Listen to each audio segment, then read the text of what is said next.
一講到係第一隻嘅個人專輯個概念，你第一時間好想擺入去嘅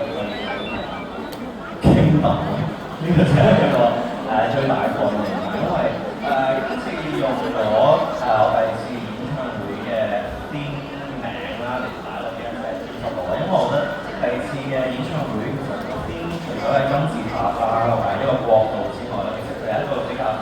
有氣派啲啦、有氣勢啲嘅感覺咯。咁而傾談裏面收錄嘅歌咧，除咗喺2025年泰國台嘅歌有唔同嘅一啲感覺之外咧，其實佢裏面嘅 side track 咧，其實亦都係浸淫喺一個比較有